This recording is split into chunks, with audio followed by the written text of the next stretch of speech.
5 top 25 teams went down Wednesday night. How many more will fall throughout the rest of the week and into the weekend? Hey, how are you? Jason Horowitz. Glad you could join us in the paint once again this week. Bill Raftery coming up from his home, away from home in West Palm Beach in just a sec. But want to fill you in on what's coming up on this week's show. Let's take a look at it, folks. Coming up on the show, the Wildcats on the prowl, that being Kentucky. We'll tell you what Tubby Smith's squad is doing differently now. Also coming up on the show, the Battle of the Big 12 this weekend. We'll tell you the game to watch out for and the quick hits coming up on the show, the three teams that you need to know about and Bill's takes on each of them. And speaking of Bill, let's say hello to Bill Raftery down in West Palm Beach, Florida. And Bill, thanks so much for joining us once again this week.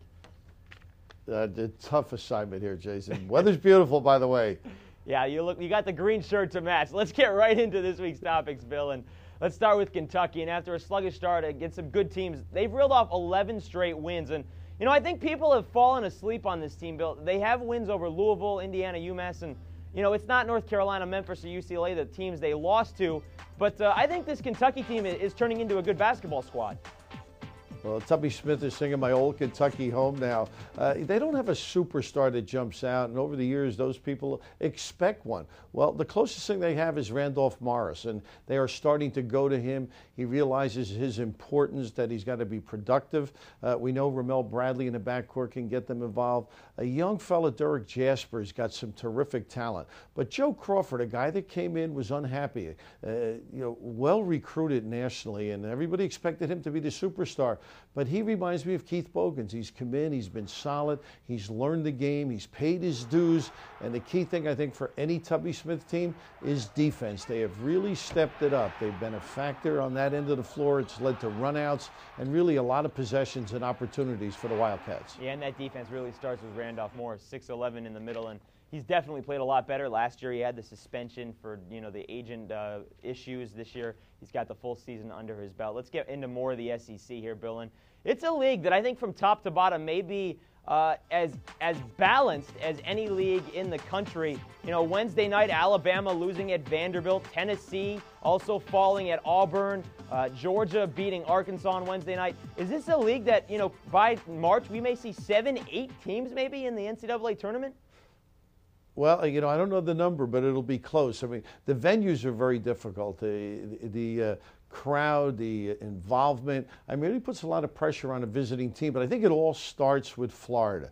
Their ability, they're extremely unselfish. They're deep. They care about one another. They're thinking about another title. Well, it won't be easy because of some of the teams you mentioned. Alabama's a team that's had some struggles, some personal issues. They have lost on the road. They lost at Vandy. They got decimated at Arkansas. But if Steele is healthy, we know Davidson down the low post, and a guy that all the NBA guys are starting to talk about, Richard Hendricks.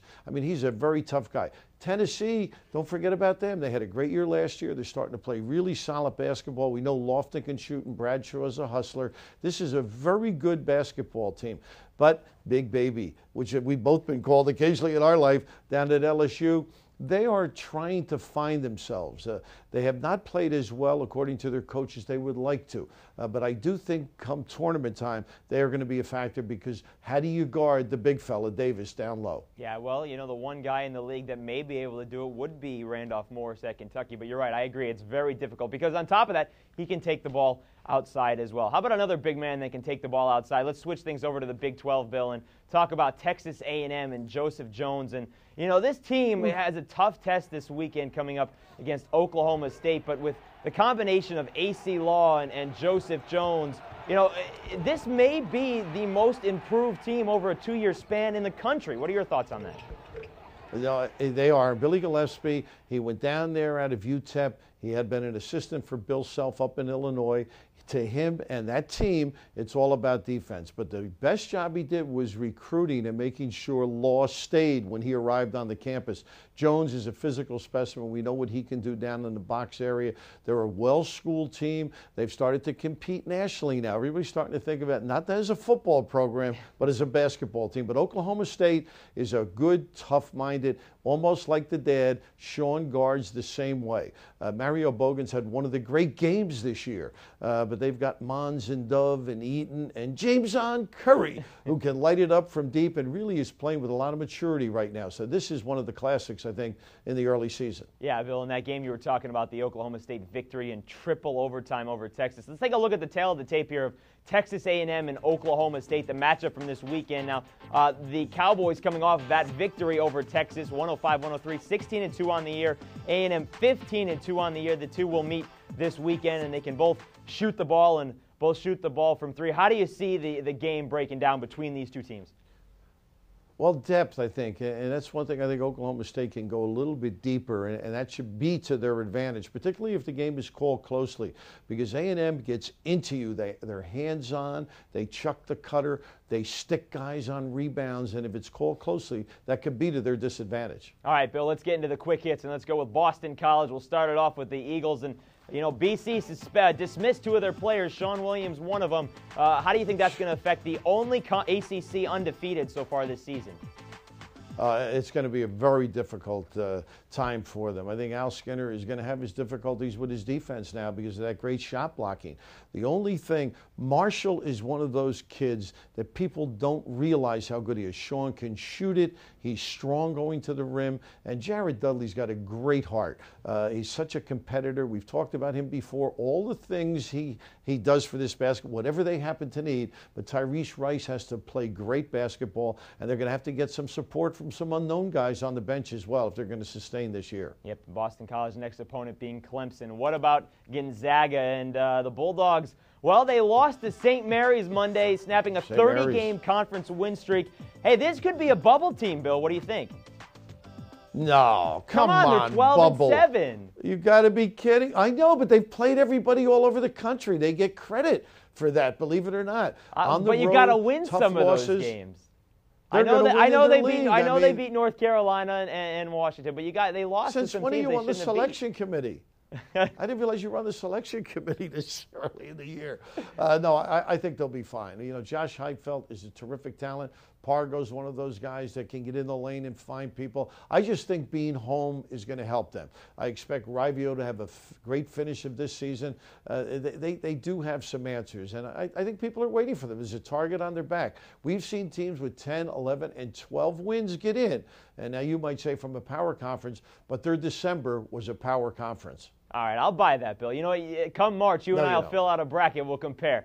Let's get into one more team here, and this one coming out of the WAC, New Mexico State. Reggie Thea's squad. You know, last year he took them to 16 wins after taking over a team that had 6 the year before, already with 14. A good mixture of transfers and returnees. This team's got it. Can they compete with Nevada in the WAC? Well, what I love about Reggie is he paid his dues. He went down and worked with Rick Pitino and learned the college game, what has to be done. Attila Passos, that's going to be a name of the future. He had an outstanding game the other night. Elijah Ingram, a kid who was at St. John's, transferred, knows how to run the show. But Hawkins is their numbers guy, rebounds and points. So, you know, this is a formidable basketball team. They should be tough come tournament time as well. Yeah, they really should. And if the WAC were to get a couple teams, you know, Nevada, maybe New Mexico State as well. Maybe they can beat Nevada in the WAC tournament. All right, let's get into your player of the weekend. This week, it's going to one of those games that we've talked about, Oklahoma State, Texas A&M. Who's your player of the week? Well, nobody sees much of AC Law. I mean, this is a talented guy that can beat you with the bounce. He knows how to play the game. And the one ingredient that NBA people love is he can guard. And that's what Billy Gillespie has taught him. And I'd like at the end of the year to recount all the players, see who has better choices come March. Yep, and my player of the week also. Between you and me, that is. No, well, right. And my player of the week this week, Bill, you know, it's also from that same state. I wanted to go Kevin Durant last week. I held off. I'm going to go Kevin Durant this week. The guy, you know, he doesn't even remind you a little bit about... I wanted to go Mario Bogues. I wanted to go Mario Bogues after he had the big night against Texas. We'll both cheat a little bit. We'll take the guys that get 37 points. But, I mean, he has averaged 34 points a game in his first 4 in the Big 12. It almost reminds you of Carmelo Anthony's freshman year. It's just incredible. How about that for a start? Unbelievable. Yeah. Unbelievable. This guy, if it weren't for the new NBA rule, he would most certainly be in the NBA this season. All right, Bill, thanks so much for joining us from down there in West Palm. And, hey, while you're down there, why don't you do me a favor? Get a tan while you're down there. Do that. I avoid it. I'm always indoor looking at tape. All right, Bill, appreciate it. We'll talk to you soon. All right, folks, that'll do it for this week's edition of In the Paint. But don't forget, it's always on demand right here on CBS Sportsline or on YouTube. Until next time, for Bill Raftery, I'm Jason Horowitz. Take care.